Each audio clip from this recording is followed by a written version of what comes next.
Muli na namang nagharap ang inaabangan talaga ng buong mundo.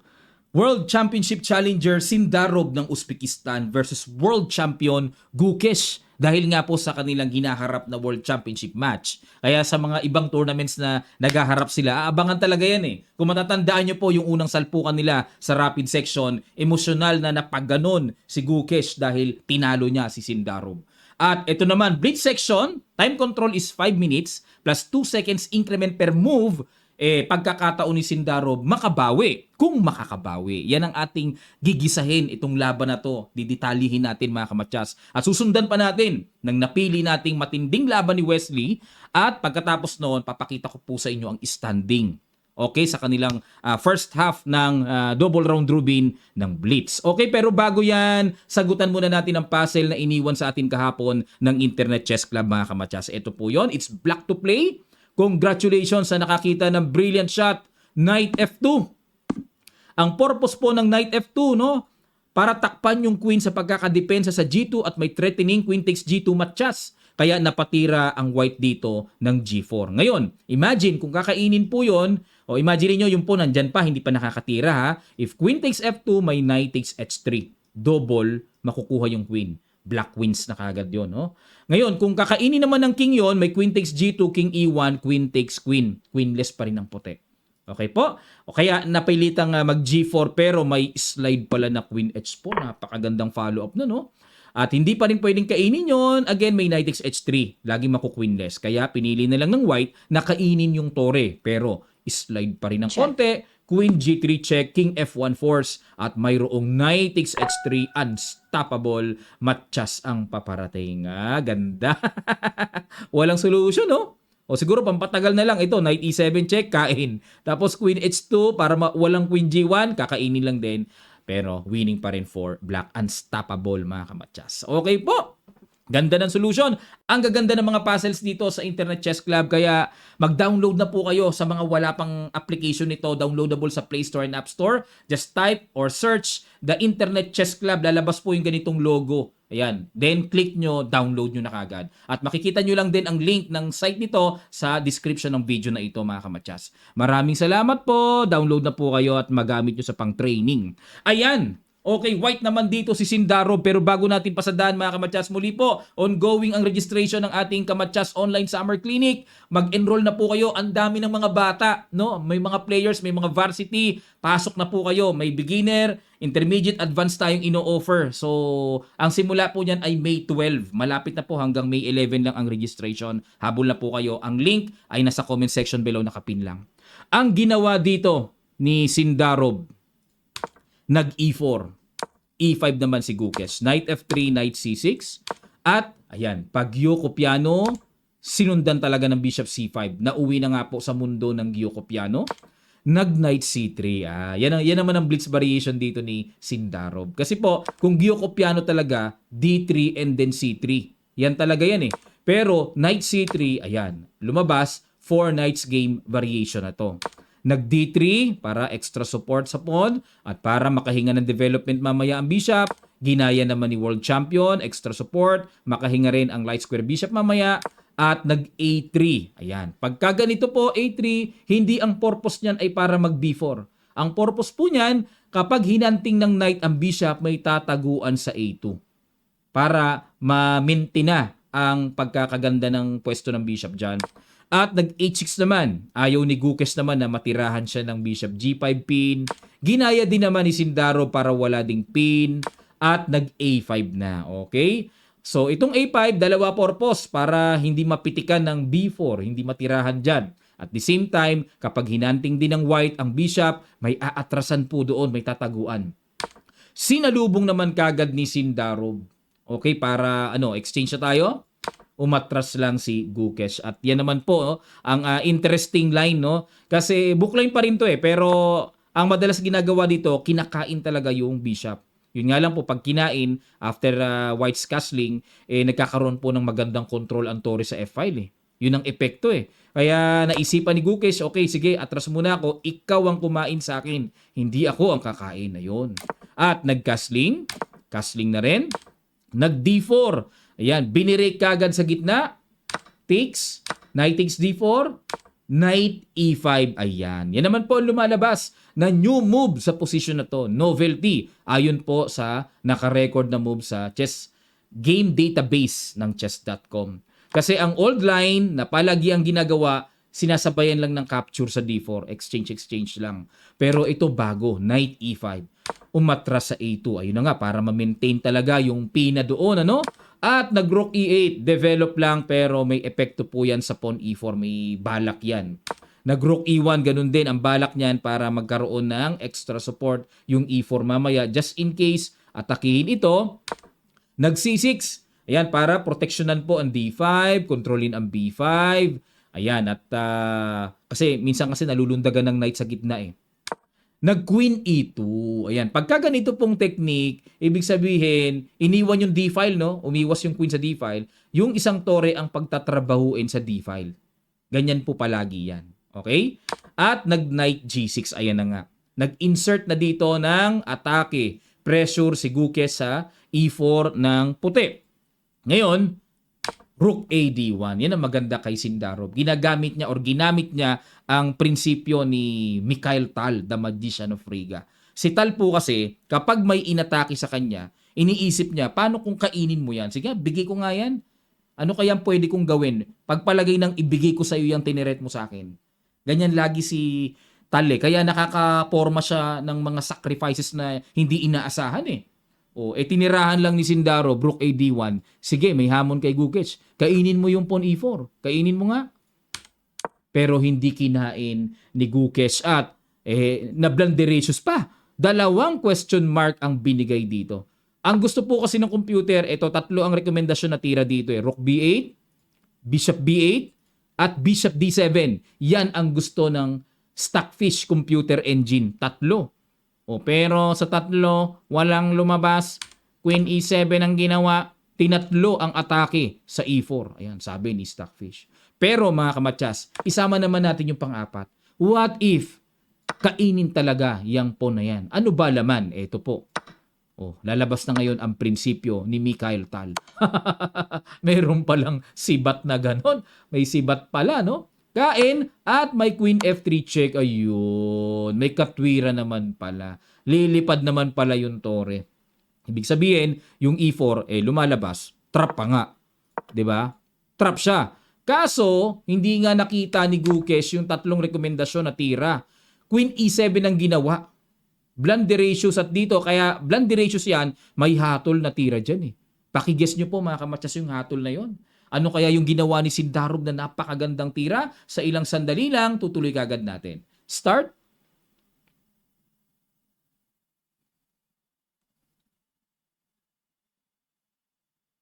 Maraming salamat po mga kamatsas. Bago natin ipakita yung good move, available na po ang ating kamatsas merchandise sa t-shirt. Ito po ha. Yan, nakapin lang sa comment section below. Katabi ng Kamatsas Online Summer Clinic link natin. Magkasama lang sila. Nakapin lang po sa description or sa comments. Okay? Ayan po, no? Bili na po kayo, order na po kayo. Ang ginawa dito, boom, Knight F5, ang tinira ni Sindarov. Ayun, atake sa Queen. Yan ang panghatol. Kasi, pwersado pong kainin. Bakit? Kung hindi kakainin yan, makukuha naman yung pawn sa D6, buong buo, nakaporma na yung tore. Obligado kainin talaga. Kinain. Knight F8, umatras. And another good shot by Sindarov. May kain na pala doon. Napilitan na naman kumain. Porsado lahat eh. Otherwise, makakain yung tore. Kain, kain, kain, kain. Ayun. Yun ang naging resulta. Pagka 1 pawn down dito ni World Champion sa isang iglap, 1 pawn down kaagad. Grabe, ganun sa level nila. Isang maliit na mali mo lang, patay ka. 1 pawn down, no? Knight 8 D7 ang ginawa at nag F3 para walang Knight E4. At para i-prepare na rin ang daraanan ng King. So ito, endgame na naman to mga kamatsas. Napakahalaga ng endgame palagi, no? Kailangan marunong tayo mag-drive sa endgame mga kamatsas. King F2, prinsipyo yan eh. King must be active pagdating sa endgame. At mag-aaral po tayo ng mga magagandang endgame sa ating summer clinic. Kaya kung mahina kayo sa endgame, this is your chance na mag-grab ng opportunity sa workshop na to mga kamatsas. Investment lang, konting panahon lang, pero mag-gain naman kayo. Okay? So, consider nyo po yung ating summer chess clinic. Alright, nag-rook A8, nag-G4. Yan, para buuhin Solid talaga yung kingside pawn structure. Nag-knight B6. Pupunta dito. Ilalak ko. Imagine, pag nakalak yan dyan, isang king E7, di makaka-atras yung tore. Kulong na. Agad tumakbo si Sindarov. Malakas ang pakiramdam. Lalakan siya yan. Kaya nag-rook D4 muna. Knight FD5. Wala pa naman threat. Parang pumorma lang, Knight G3. Ayan, kanya-kanyang forma sila. Magda-Knight E4, magda-Knight C5. Threat yung pawn. At nag-Knight F6. Bumalik uli para walang Knight E4. H4 naman para mag-G5. Nag-Rook E8. Knight E2 ulit. Masyadong malikot ang knight dito ni Sindarov, Mukhang ipoporma naman sa F4. Knight FD5 ulit. Nag-C4 na. Ayan, pinaalis na. Knight F6 ulit balik. C5, inatake muna yung knight sa B file. Nag-Knight BD5. G5, grabe. Ang daming, pinaulanan. Inarmalaitan ng mga pawns, Kain-kain, takbo, kain. Grabe, parang walang kabuhay-buhay nangyari kay Gukes dito, Kain. Di 2 pawns up na. Grabe, parang ang hirap na naging laban ni Gukes. Parang di siya makaporma dito, King E7, sinuportahan po ang knight and knight to D4. Okay, tinan nyo. Lahat ng mga pyesa daw na tumutungtong sa sentro lumalakas. Kaya yung pagkakapwesto ng tore at ng knight, masasabi pong superb talaga dahil pasok sa sentro Nag-Rook H8, ayun, check, manggugulo, pero nag-C6. Lahat talaga may laman, Threat na naman yon. Kinain-kain, King E8 at huling bitaw ng World Championship Challenger Sindarov na pa-resign ng World Champion na si Gukesh. Bakit po? Yun na yung threat, Rook A8 is coming na. Okay, makukuha na yung tore. Wala na yatang pamigil Wala na. Kung check naman dito, ganun lang. Pag kinain naman, check pa rin. Obligadong iharang yung knight kasi hindi pwede dyan may knight. Wala na. Simplicity is beauty na. Okay. Talo talaga. Nakabawi po si Sindarov sa kanilang unang round robin ng Blitz. Aba. Pero napanood ko yung video. Simple lang si Sindarov. Hindi man lang gumanon. Wala lang. Bali wala lang. Pirmahan lang ng score sheet, ganyan-ganyan.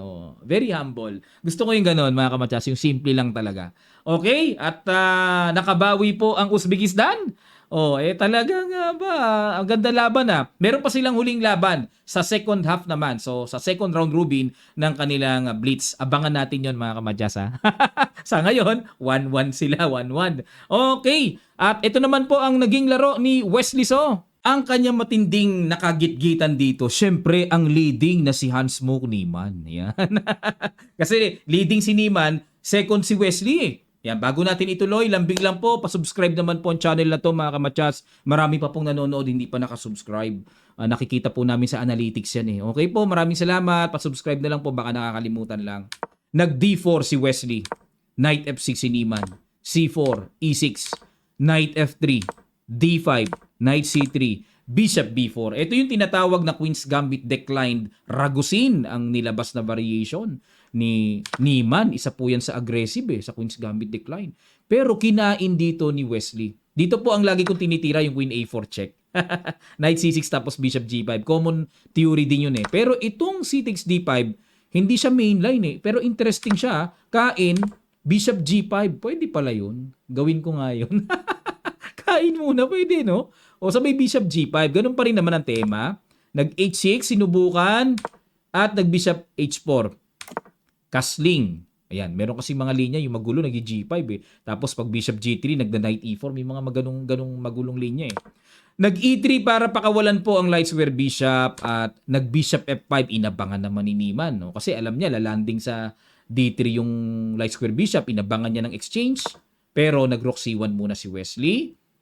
Okay, develop sa queen side. Knight BD7, develop Queen B3. Okay, kumbaga ano ba talaga balak ng bishop na yan? Kinain na yung knight. Kinain ng tore. Nag C6. Aba, may trap Trap ba yon? May pakain Pag kinain, Rook B8, may kain dito. Okay. Gets na natin. Kaya nag-knight dito lang si Wesley. Pero pakita ko na sa inyo mga kamatsas para klaro po. Pag Queen takes B7 kasi, may Rook B8. Pagpalagay na, may kain dyan sa C6. Makakain ulit. May Rook takes B2. Na dito, tingnan nyo po yung evaluation bar. Delikadong-delikado pagka ganyan. Lalo na yung king side hindi pa nakadevelop, yung king nasa gitna pa. Aray ko tawag dyan. Nakakatakot yan. Nakakatakot yan. Delikading ang king ni Wesley dyan, mga kamatsas, pagka ganyan.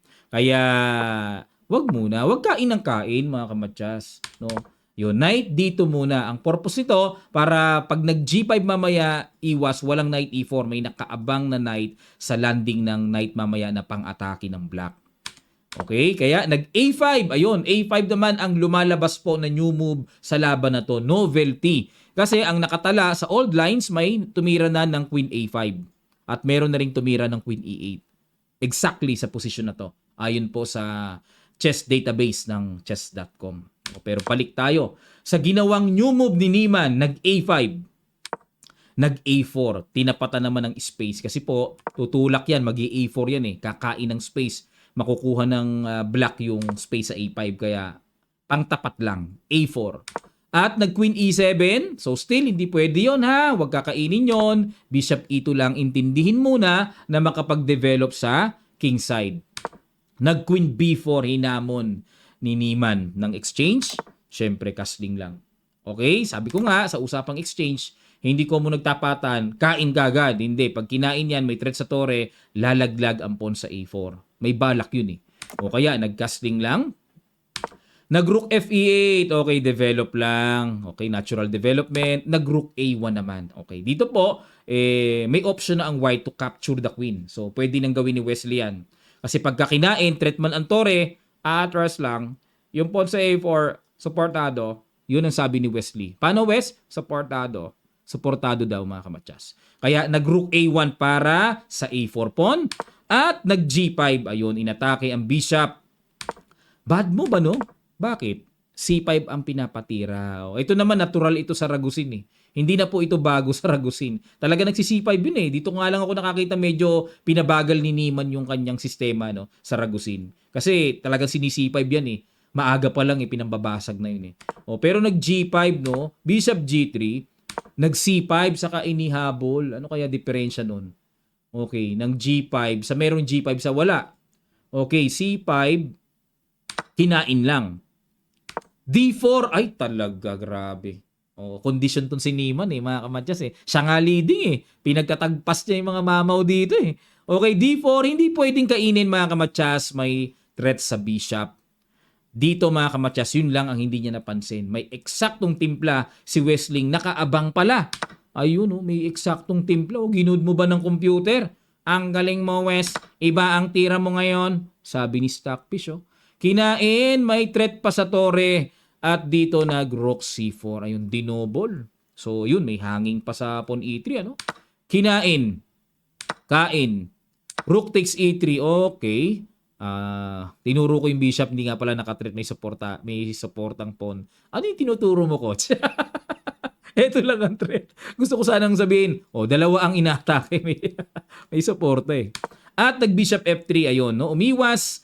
Pang-atake sa pawn B7 at dito po nag-rook D3. Inatake muna ang knight at atras muna. Knight F1. Ayun, dito mga kamatsas. Yun! Nagbitaw ng blunderacious si Niemann. Blunderacious! Na-miss nyo ba yung sigaw na yon mga kamatsas? Meron ako dati na yung gumaganon-ganon pa, umuuga pa eh. Knight D5, blunderacious. Pero ang plano po ni Niemann ay para takpan ang pawn sa B7 at wag makain. Yan ang talagang purpose niyan eh. Pantakip. Pero ang accurate move daw ay rook A5. Ayun pala. Kainin man yung B7, may counter capture naman sa C5. Okay. So rook takes or knight takes. Ayan. Pero ang ginawa po ay knight D5. Nag C6 naman si Wes. Hindi niya nahatulang kung paanong tumaas, hindi niya nakita yung tunay na tumbok na pantira dyan sa blunderacious na yan. Ang tira po dito ay bishop takes, yan pala. Ngayon, pag kinain, ay oo, may knight E3. Oo nga pala, kitang-kita pala yun, ano? Double. Walang rook E5. Kakainin lang, lipad ang bishop sa F5. Tendency niyan, baka gumano na lang. No? Pero, losing exchange na rin, kakainin na rin yung tore. Mako-quality daw ng black eh. Ayun, nako, sayang yun ah. Yun ang magandang panghatol sa blunder ratios, no? Pero, nag-C6 ang ginawa dito. Kinain, rook takes C6.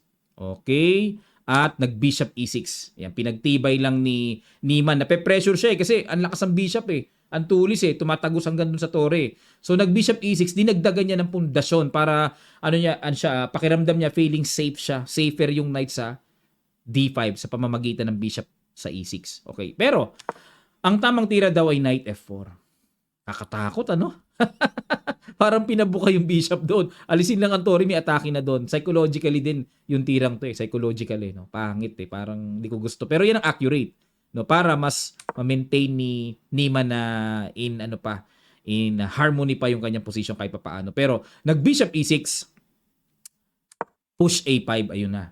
Pass pawn must be push, sabi nga po sa principle ng endgame. So A5, A6, A7, nag-G4, inatake po ang bishop, bishop E2, atake sa tore, nag-rook B3, kumounter attack sa B2, at nag-rook C2, dinipensahan muna sa isip ni Wesley. Ano nasa isip mo, Wes? Ba't mo tinira yan? Lamang tiyan din yan. Kailangan supportahan. Yun. Kailangan daw supportahan mga kamatsas dahil lamang tiyan din yan. At nag-knight E3. Inatake ang tore, takes, at nag-A6. Ayun. Para talagang magtuloy-tuloy talaga yung paspon. Nag-B3, rook dito lang, iwas lang. Okay? Knight C5. Okay, hindi naman masasabing threat dahil may suporta po. Nag-A7. Grabe, parang nakainom ng Bonamin yung A-pass po na. Na-miss niya yun? Oh, pag nakainom kasi ng Bonamin, tuloy. Isa commercial ng Bonamin. No, anti-hilo sa biyahe. Yan, na-commercialize pa tuloy. Inom kayo ng Bonamin para di kayo magsuka sa biyahe. No? Eh, nagtuloy-tuloy eh. Oh, hindi nahihilo yung pawn. Naka-Bonamin. Knight E4, tineret ang tore sa D2. At counter threat naman si Wesley. Grabe yung mga panukat ni Wesley ngayon ah. Iskwalado lagi. Inatake oh. Hindi naman makalis ang tore, hangin yung bishop. Oh, lagi eksakto yung mga counter niya no. Kinain, kain din no. Iskwalado. Knight C4 at kinain na po kasi syempre may threat sa B2 sa bishop. Opposite colored bishop. Pero hindi po masasabing tabla ito. Bakit? Powerful na yung pawn sa E7. No? Nakaporma na eh. Formado na eh. Ayun, pumingas muna doon. Para masabing 2 pawns up talaga. Lumabas 2 pawns up. Opposite colored bishop man pero 2 pawns up eh. Tineret ang bishop. Tumatagos din po. May threat din doon. Nag-bishop E6 dinipensahan. At nag-bishop E3. Ayan na po. Suporta. And rook B4 is coming na mga kamatsas. Going to rook B8 pagka mga ganito para maipanalo talaga. Lagay mo yung tore mo doon. Nag-king F7. King F2. Kasi kung gaganon, baka magbi-bishop D5 lang din pala, susuportahan. So ginawa ni Wesley, King F2 muna, lalapitan muna yung pawn. Bishop D5, ayun, bumigay. Binigay na naman. So, naku po. Kanina pala, 1 pawn up lang pala. Ngayon pa lang nag 2 pawns up. Okay, rook C8, threat, I check. Nag-rook D4, threat ang bishop. King E6, sinuportahan.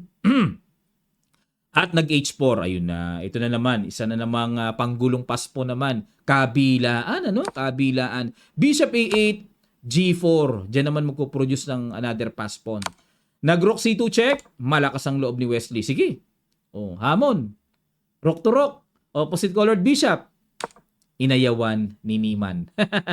Kasi po mga kamatsas, kung kakainin yan, talo na rin eh. Kasi gagapangan ng king dyan, dito, kuha yung pawn. Pag nakuha yung pawn, another pass pawn. Okay? Kaya ito yung klase ng opposite colored bishop na hindi dapat pasukin ng black dito. Talo talaga black dyan. Kaya kailangan may isang toring ng gugulo para kahit papaano, makahinga-hinga pa pero losing na rin eh.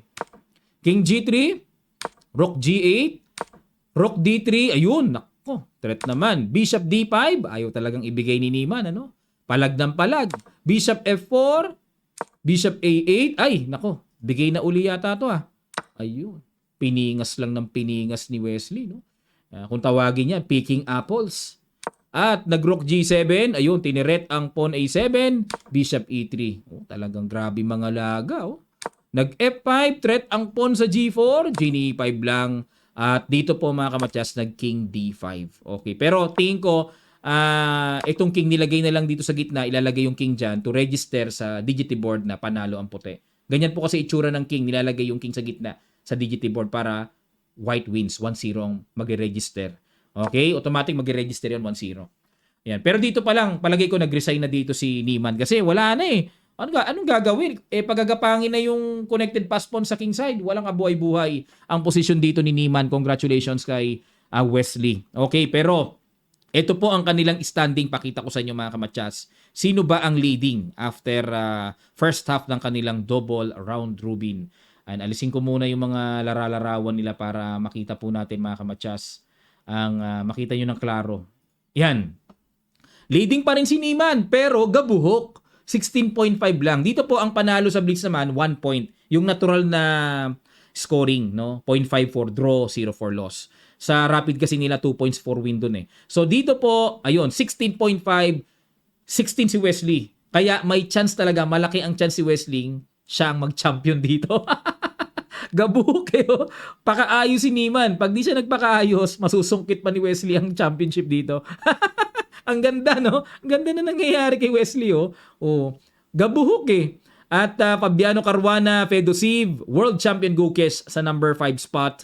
Okay, at MBL, yung sumusuki kay Wesley. Mukhang wala sa kondisyon si MBL, ah. Duda, Firuja, wala rin sa kondisyon, no? Sindarov. Nako, medyo nanibago si Sindarov sa Rapid sa Blitz, ano? Bagamat tinalo niya dito si Gukesh pero pinipisak din siya ng iba, kaya ang baba ng score eh. At nasa pinakababa ang isa ring pride ng Poland na si Wojtaszek, coach ng Poland yan sa Olympian team nila. Ayan, maraming salamat po mga kamatsas. Muli po, sana natuto kayo at subscribe na po kayo sa channel na to. At update naman tayo sa next or sa second half. Nandito pa rin po tayo. Gigisahin natin yung mga dapat nating malaman dito sa detalye ng torneyong ito. At abangan natin mga laro ni Wesley din, Gukesh at Sindarov. Okay? At muli po, available lang ating Kamatsas merchandise na t-shirt, no? Katabi lang po ng link ng ating Kamatsas Online Summer Clinic. Mag-enroll na rin po kayo sa Summer Clinic natin. Ngayon lang po yung summer mga Kamatsas.